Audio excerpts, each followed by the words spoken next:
Hi guys, welcome to coding giant. मेरा नाम है संस्कार और आप देख रहे हैं कोडिंग जाइंट। सो गाइस, ये ऑपरेटिंग सिस्टम का लेक्चर नंबर 3 है, जिसमें मैं आज डिस्कस करने वाला हूँ memory management in operating system. Operating system में जो मेमोरी मैनेजमेंट होता है वो क्या होता है उसके बारे में डिटेल में एक्सप्लेन करूंगा, और साथ ही साथ मैं आपको logical and physical address space क्या होता है, फ्रेगमेंटेशन क्या होता है, टाइप्स ऑफ फ्रेगमेंटेशन, सब कुछ मैं इस वीडियो में डिटेल में आपको एक्सप्लेन करूंगा।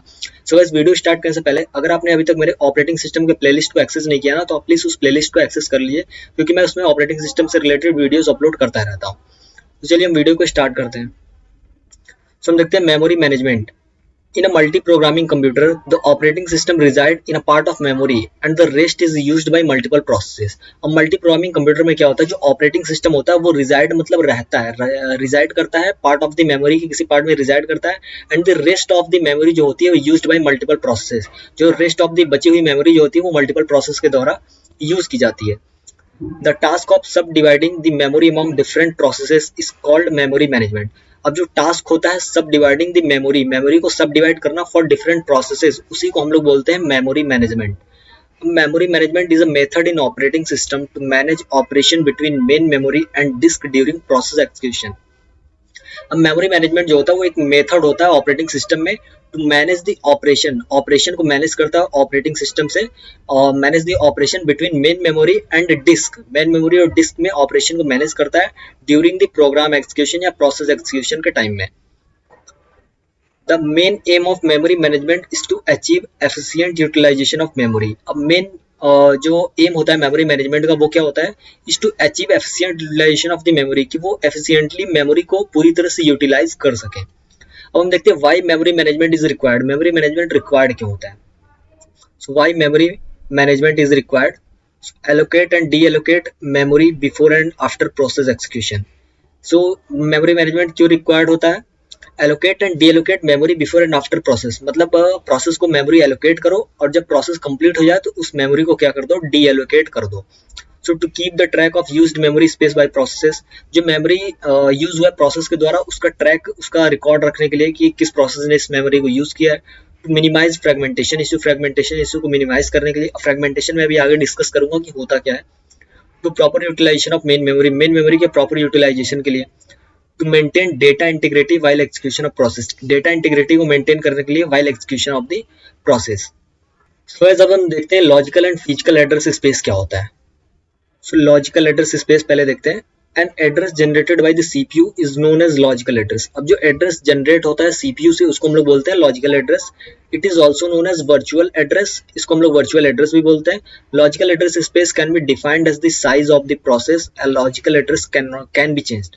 अब लॉजिकल एड्रेस को कैसे हम लोग डिफाइन करते हैं, as the size of the process, मतलब प्रोसेस का जितना साइज होता है उसी से हम लोग लॉजिकल एड्रेस स्पेस को डिफाइन करते हैं। And logical address can be changed, logical address को हम जब भी चाहे उसको चेंज कर सकते हैं। और फिजिकल एड्रेस स्पेस क्या होता है देख लेते हैं। An address seen by the memory unit, the set of all physical address corresponding to this logical address is known as physical address space. हम देखते हैं an address seen by the memory unit जिस एड्रेस को देखता है उसको हम लोग बोलते हैं physical address. And set of all physical address corresponding to this logical address, जो set of all physical address होता है corresponding to set of all logical address, उसी को हम लोग बोलते हैं फिजिकल एड्रेस स्पेस। ठीक है, यहाँ तक सब कुछ क्लियर है। अब मैं बात करता हूँ कि फ्रेगमेंटेशन क्या होता है। ठीक है, फ्रेगमेंटेशन अभी पिछले स्लाइड में हमने देखा फ्रेगमेंटेशन, वहाँ पे एक टर्म आया था। अब मैं बताता हूँ फ्रेगमेंटेशन होता क्या है। So fragmentation is defined as when the process is loaded and removed after execution from the memory. अब फ्रेगमेंटेशन मतलब क्या होता है, इसको हम लोग ऐसे डिफाइन कर सकते हैं। प्रोसेस क्या होता है, लोड होता है मेमोरी में एंड रिमूव हो जाता है आफ्टर द एग्जीक्यूशन, इसी को हम लोग बोलते हैं fragmentation. So it create small free hole. अब जब भी ये क्या होता है, प्रोसेस लोड होता है एंड एक्सक्यूशन के बाद रिमूव होता है, तो ये क्या करता है, मेमोरी में स्मॉल फ्री होल क्रिएट कर देता है।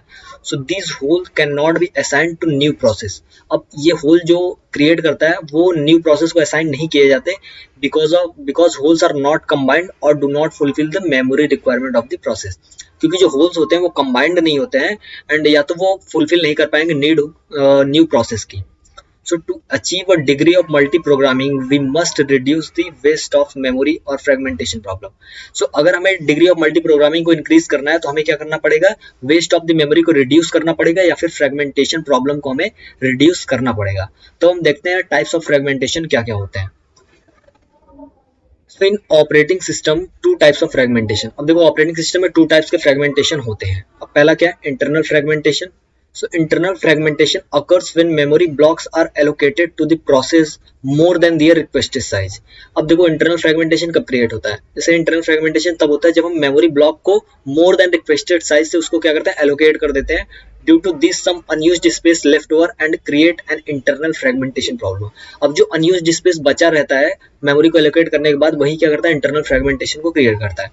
अब जैसे मैं आपको example से एक बता देता हूँ। तो देखो एग्जाम्पल क्या इंटरनल फ्रेगमेंटेशन का, एग्जाम्पल अगर आप देखें तो एग्जाम्पल होता है, सपोज करो कोई प्रोसेस है वो 2 MB रिक्वायर कर रहा है, 2 MB के लिए रिक्वेस्ट कर रहा है, ठीक है। कोई प्रोसेस आपसे 2 MB के लिए रिक्वेस्ट कर रहा है, ठीक है। एंड आपके पास जो मेमोरी अवेलेबल है वो 3 MB है, ठीक है।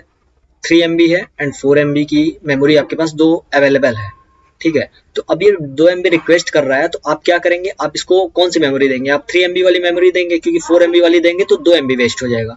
तो आप अगर इसको 3 MB वाली देंगे मेमोरी, तो यहाँ पे 1 MB क्या होगा, वो वेस्ट हो जाएगा।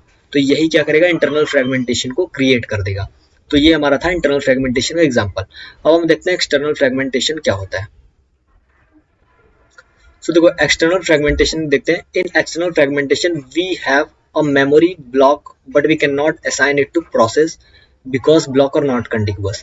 अब हमारे पास क्या होता है एक्सटर्नल फ्रेगमेंटेशन में, हमारे पास मेमोरी ब्लॉक होता है बट हम इस मेमोरी ब्लॉक को एलोकेट नहीं कर पाते हैं किसी और प्रोसेस को, जिसकी वजह से, क्योंकि हमारा ब्लॉक क्या होता है, नॉन कंटिन्यूअस होता है। अब इसका भी हम एग्जांपल एक देख लेते हैं। पहले मैं इसको इरेज कर लेता हूँ सब कुछ, फिर आपको बताते हैं एग्जाम्पल। सो देखो इसका भी हम एग्जांपल आपको बताते हैं।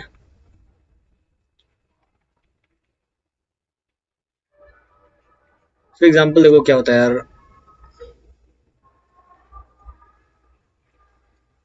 सो एग्जांपल में हम देखते हैं, सपोज हमारे पास P1 प्रोसेस है, P2 है एंड P3 है, ठीक है।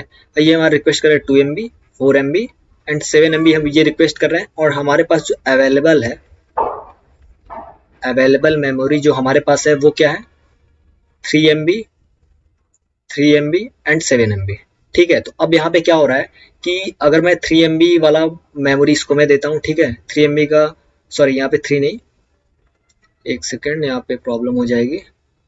3 MB नहीं, यहाँ पे मैं कर देता हूँ 5 MB, ठीक है। यहाँ पे 3, 5, 7, 2, 4, 7 MB की है, ये सब MB में है, ठीक है। इधर भी MB है, इधर भी MB है, इधर भी MB है। तो अब यहाँ पे होगा क्या, अगर मैं 3 MB वाली इसको एलोकेट करता हूँ, ठीक है, तो यहाँ पे 1 MB वेस्ट हो रहा है। एंड यहाँ पे कितना मैं एलोकेट कर रहा हूँ, 4 MB एलोकेट कर रहा हूँ, तो यहाँ पे भी 1 MB वेस्ट हो रहा है एंड यहाँ पे कुछ भी वेस्ट नहीं हो रहा है, ठीक है। तो अब यहाँ पे हमारा क्या हुआ, 1 and 1 2 MB हमारा दोनों को ऐड करके वेस्ट हो रहा है। तो अब अगर सपोज करो हमारे पास कोई नया प्रोसेस आता है, ठीक है, तो अगर वो हमें 2 MB की डिमांड करता है कि मुझे 2 MB चाहिए, कोई न्यू प्रोसेस आता है एंड 2 MB की डिमांड करता है कि मुझे 2 MB चाहिए, तो भाई हमारे पास 2 MB तो अवेलेबल है, ठीक है, लेकिन वो 1 MB अलग ब्लॉक का है, 1 MB अलग ब्लॉक का है। तो ये ब्लॉक्स क्या है, नॉन कंटिन्यूअस है, तो इसकी वजह से हम उसको मेमोरी एलोकेट नहीं कर पाएंगे, जिससे क्या होगा, एक्सटर्नल फ्रेगमेंटेशन क्रिएट हो जाता है।